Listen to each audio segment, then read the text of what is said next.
क्या हुआ माँ? इतनी परेशान क्यों लग रही हो? क्या बताऊं बेटा, लोग ना फोन करके कुछ भी बोल देते हैं। तुम्हारे कॉलेज से फोन था। हाँ तो क्या कहा उन्होंने? मैं तो छुट्टी की एप्लीकेशन देकर आया हूँ। माँ क्या कह रहे थे वो? नहीं बेटा, जाने दो ना। ऐसी ऐसी बातें करते हैं कि मन खराब हो जाता है। मेरा लाडला बेटा इतने दिन बाद लौट कर आया, इन लोगों ने सारा मूड खराब कर दिया। रुक, मैं तेरे लिए खीर बनाती हूँ। सुशीला जी जैसे ही पलटकर किचन की तरफ जाने लगती है, अचानक से अमन का चेहरा बहुत डरावना और खतरनाक हो जाता है और उसकी शक्ल हूबहू निमिषा जैसी हो जाती है। अपनी गर्दन टेढ़ी करके अमन धीरे से कहता है, कॉलेज वाले ठीक कह रहे हैं माँ। आपका बेटा तो कब का मर चुका है। यहाँ पर आपका बेटा नहीं बल्कि मैं, निमिषा। थोड़ी देर के बाद, ये ले तेरी पसंद की खीर बनाई है, अब जल्दी से खा ले बेटा। मैं बस अभी रसोई में बर्तन धोकर आती हूँ। ठीक है माँ, मैं ये सारी खीर खा लेता हूँ। मुझे तो खीर वैसे भी बहुत पसंद है। सुशीला जी रसोई से बाहर आती है।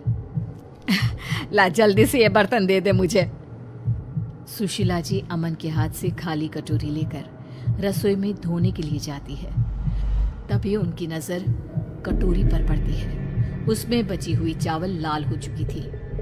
अरे ये क्या, मैंने तो अमन को खीर खाने के लिए दी थी, लेकिन खीर के बचे हुए 2-4 चावल लाल रंग के कैसे हो गए? कहीं अमन के मुंह में कोई चोट तो नहीं लगी? सुशीला जी दौड़कर रसोई से बाहर आती है, लेकिन वो देखती है कि अमन वहां पर नहीं था। सुशीला जी उसके कमरे में जाती है।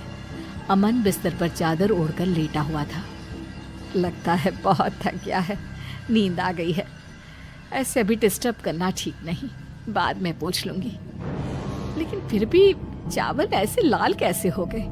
मेरी तो कुछ समझ में नहीं आ रहा। अगली सुबह जब सुशीला जी अमन के कमरे की तरफ जाती है तो उनकी नजर बिस्तर से नीचे लटक रहे लंबे बालों पर पड़ती है। हे भगवान, ये क्या है? अमन के कमरे में किसी लड़की के लंबे लंबे बाल। ये कौन है? अमन! क्या हुआ माँ? अरे इतनी जोर से चिल्ला क्यों रही हो? अभी यहाँ तुम्हारे बिस्तर पर किसी लड़की के लंबे लंबे बाल थे, बेड से नीचे लटक रहे थे बेटा। माँ आपने जरूर कोई बुरा सपना देखा होगा। ऐसा तो कुछ भी नहीं है। यहाँ पर तो मैं हूँ, देखिए, और कोई नहीं है मेरे अलावा। पता नहीं बेटा क्या हो रहा है। तेरे कॉलेज वालों ने जब से बताया है कि आपका बेटा मर चुका है, तब से बहुत डर गई हूँ। मैं कल से बस वही सब सोचने में लगी हुई थी, शायद इसलिए मुझे ऐसा लगा होगा। तो असली बात ये है, इसलिए आप इतनी परेशान हैं। माँ मैं बिल्कुल ठीक हूँ, कुछ नहीं हुआ मुझे। भगवान तुझे हमेशा खुश रखे बेटा। पूरा दिन निकल जाता है। रात को लगभग 10 बजे सुशीला जी के मोहल्ले में जोर जोर से शोर मचने लगता है। सुशीला जी घर से बाहर निकल कर आती हैं। अरे क्या हुआ? आप लोग इतना चिल्ला क्यों रहे हैं? अरे गजब हो गया, हमारे पड़ोस में रहने वाला महेश है ना, किसी ने उसे जान से मार दिया। अरे ऐसे कैसे? लेकिन इससे पहले तो कभी इस तरह की कोई घटना नहीं हुई। किसने मारा और कहाँ मारा महेश को? अरे सुशीला बहन, गर्दन काट कर खा गया है कोई। ऐसा लगता है जैसे किसी भेड़िए का काम है। भेड़िया? इंसानों की बस्ती में भेड़िया क्या करने के लिए आएगा? ये आप कैसी बातें कर रहे हैं भाई साहब?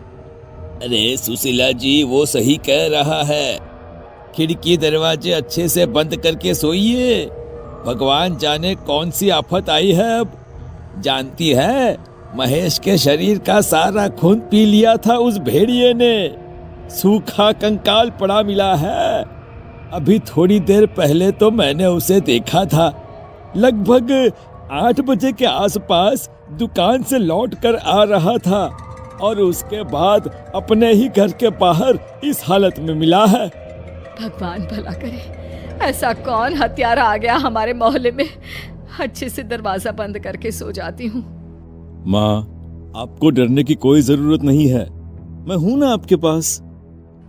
अच्छा ठीक है बेटा, तू अपने कमरे में जाकर सो जा, मैं भी जाकर सो जाती हूँ। सुशीला जी डर के मारे अपने कमरे में जाकर चुपचाप सो जाती है। अगली सुबह जल्दी उठती है और घर के काम करने लगती है। अमन अभी तक अपने कमरे में सोया हुआ था। सुशीला जी कपड़े धोने लगती है और तभी अचानक उनकी नजर अमन की शर्ट पर लगे खून के धब्बों पर पड़ती है। ये आजकल क्या हो रहा है? कहीं अमन को कोई बीमारी तो नहीं हो गई? पहले उसकी कटोरी में खून था और अब उसकी शर्ट पर खून के धब्बे लगे हुए हैं। आखिर बात क्या है? जाकर देखती हूँ। सुशीला जी चुपचाप अमन के कमरे की तरफ गई। उन्होंने देखा कि बेड पर कोई लड़की थी जिसके लंबे लंबे बाल लहरा रहे थे। उसका चेहरा दूसरी तरफ था। ये देखकर सुशीला जी बुरी तरह से डर जाती हैं। कौन हो तुम? कौन हो? और यहाँ मेरे बेटे के कमरे में क्या कर रही हो? तभी अचानक से वो लड़की पलट कर देखती है। वो लड़की और कोई नहीं बल्कि निमिषा थी, लेकिन आवाज अमन जैसी थी। निमिषा अमन की आवाज में बात करती है। क्या हुआ माँ? आप इतनी हैरान क्यों हैं?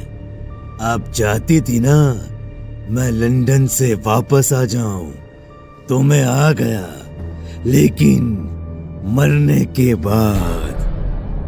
पागल हो गए हो तुम? और तुम कौन हो? तुम्हारा चेहरा मेरे बेटे से मिलता है। कहाँ है मेरा अमन?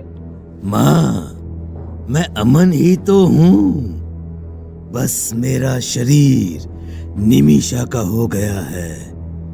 ये निमिषा मुझे लंदन में मिली थी और जानती हैं, वो मर चुकी थी। बस मेरी आत्मा ने निमिषा का शरीर ले लिया, तो अब से आपके पास निमिषा और अमन दोनों रहेंगे माँ। और इतना कहकर निमिषा जोर जोर से हंसने लगती है। ये देखकर सुशीला जी वहां से भागने की कोशिश करती है, लेकिन निमिषा अपने लंबे बालों से एक रस्सी बनाकर सुशीला जी को पकड़कर खींच लेती है। माँ, आपको डरने की कोई जरूरत नहीं है। और खबरदार, जो घर से बाहर कदम निकाला तो आपने सुना नहीं, कल किसी ने महेश की गर्दन खा ली, उसे कच्चा चबा गया। जानती हूँ, अच्छी तरह जानती हूँ, लेकिन मैं अपने आप को बचा लूंगी। कुछ नहीं होगा मुझे। महेश की किसी से दुश्मनी होगी, इसलिए उसके साथ ऐसा हुआ होगा। नहीं माँ, किसी के साथ दुश्मनी नहीं थी, बस मुझे बहुत प्यास लगी थी और मुझे किसी का खून पीना था, इसीलिए ये काम मैंने ही किया है। क्या तुमने?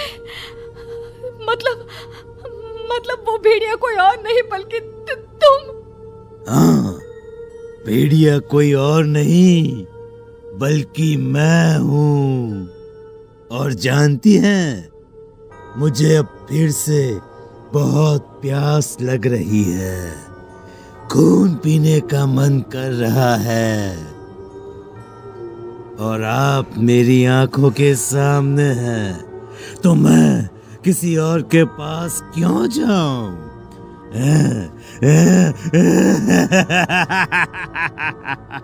इसके बाद निमिषा एक झटके से सुशीला जी की गर्दन काट देती है और उनका खून पी जाती है। और उसके बाद वो हमेशा के लिए एक बुरा साया बनकर अमन और सुशीला जी के घर में रहने लगती है।